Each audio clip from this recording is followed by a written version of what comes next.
E aí, pessoal, tudo bem com vocês? Matheus Medeiros, seu professor de História. Para a gente adiantar isso aqui, já vai dando um like nisso aí, porque essa aula é introdutória sobre História, para a gente fazer essa jornada para o Enem. Vai ser bastante legal, vai ajudar você a perceber a história como ela é escrita e se localizar com muito mais facilidade, muito rápido.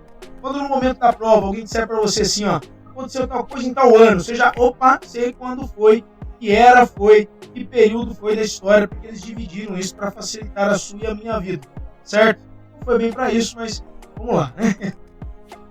Então, introdução à história, vamos lá primeira. O que a história estuda? A história vai estudar a ação humana no tempo. Por isso é uma ciência humana, certo? É tudo aquilo que o ser humano vai produzir dentro do tempo, dentro do espaço-tempo, certo? Por isso, estudamos o ser humano dentro do tempo. Um erro gravíssimo ao estudar história, e você, como estudante, para o Enem não pode cair nisso, é o anacronismo. O que é anacronismo? Analisar sempre história pensando fora do período onde ela acontece. Sim, é o mesmo que a gente pensar, por exemplo, por pior que seja, escravidão do nosso ponto de vista. É o mesmo que misturar escravidão do negro no Brasil com escravidão na época da Grécia. Não estou defendendo e não estou dizendo que existe melhor ou pior. Eu quero que você só perceba que quando analisarmos a história, não abandone sua ética, não abandone a sua moral, não abandone a sua opinião contrária a determinada situação, mas que você analise o que está acontecendo dentro daquele período. Aí, concordar ou não é um outro ponto, você é livre para isso também, né? Mas não pense 20 anos atrás com a cabeça de hoje, e dirá 200, 500, 1000 anos, né? Então, pense sempre qual era a mentalidade daquela época. Anacronismo é isso, pegar um fato acontecido de uma época e trazer para a sua época com os seus conceitos, com toda a informação que você já tem. Já tem injusto com os caras, né? Bom, a divisão da história em períodos aconteceu pela escola positivista. Segundo o positivismo, a história é uma linha de acontecimentos que se sucedem. Sua razão, lógico que tem, né? Mas hoje em dia outros pesquisadores já vão chamar a história de algo que acontece em espiral. Muito louco isso, né? As coisas acontecem, vão crescendo, é uma maluquice.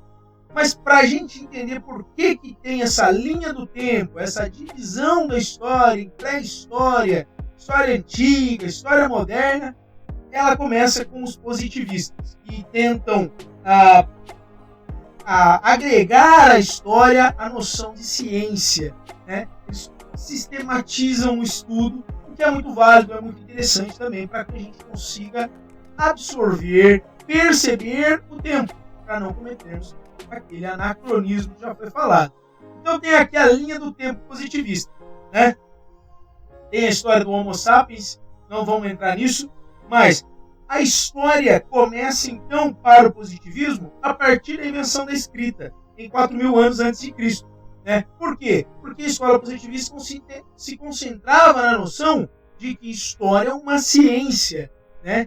Então você precisa de dados, precisa de informação, né? E para eles a informação é fonte escrita, né?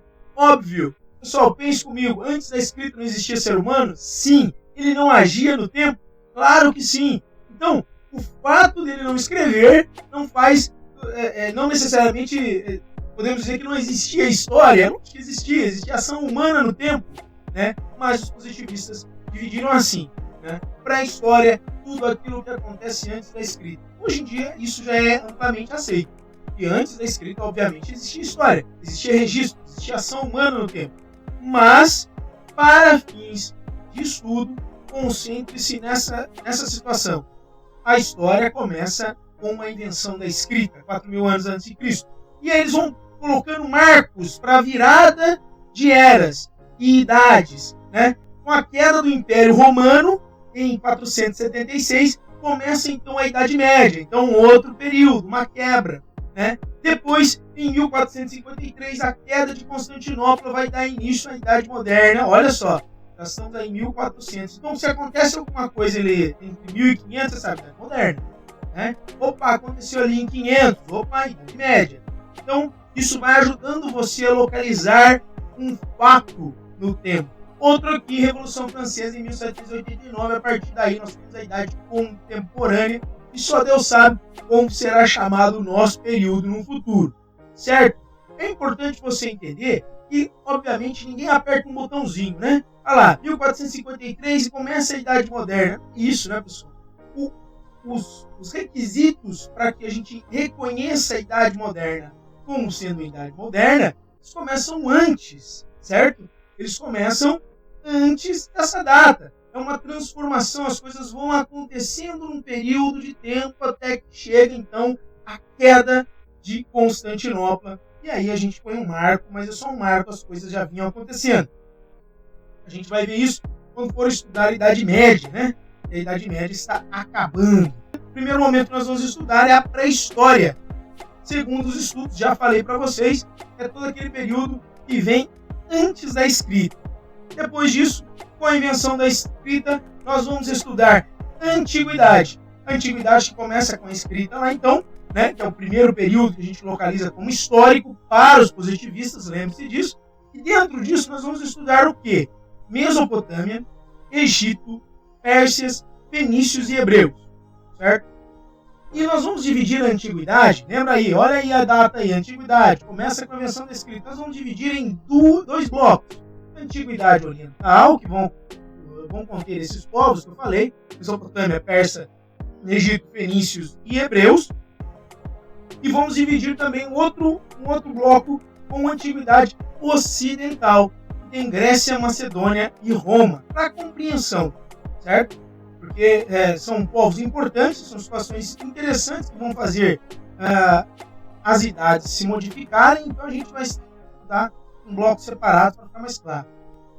A Alta Idade Média aí vai do século V ao século XI, né, que nós vamos estudar então, a consolidação do modo de produção feudal, que aqui entra aquela história do feudo, dos feudos, né, e a decadência das atividades comerciais. Nós vamos ver isso quando estudarmos a Idade Média, que é o comércio que sobe e o sistema feudal que desce, porque eles são incompatíveis. E então, no começo da Idade Média, você vai ver um declínio das atividades comerciais e um aumento do sistema feudal, uma consolidação do sistema feudal.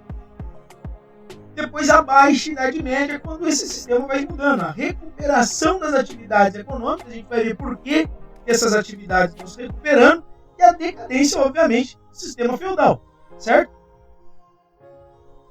E Idade Moderna, que eu falei que começa com a queda, eu falei que começa com a queda de Constantinopla, né? Renascimento comercial, mercantilismo, expansão marítima, aqui vai entrar lá as caravelas, né? Lembra que eu falei 1500? O que acontece aqui? Quando começa a Idade Moderna? 1453.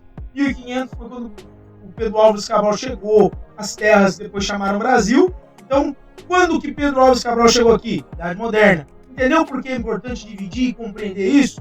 Reforma protestante e Revolução Industrial. Depois disso, Idade Contemporânea, efeitos da Segunda Revolução Industrial, o imperialismo, as guerras mundiais, aí todo mundo aí, o aluno, curte isso aí, Revolução Russa e descolonização da África. Aí você tem, então, na sua tela, a linha do tempo aí divididinha, né, onde cada fato acontece. Você tem também a linha da era cristã, que para nós é importante, o nosso calendário é baseado nisso, né? Então, é uma forma muito interessante de você conseguir rapidamente. São aqueles macetinhos para que você consiga ir bem numa prova quando um fato acontece. Opa, sei o que estava acontecendo no mundo naquele período. Certo? Se você gostou dessa aula introdutória, vamos dar continuidade. Já aciona o Balangodango aí, se inscreve, abraço, até a próxima e tchau. I'm losing it, the noose it fits, I'm losing shit, a stupid myth. You choose to live or choose to dip, you choose to fight or lose your grip and lose a gift.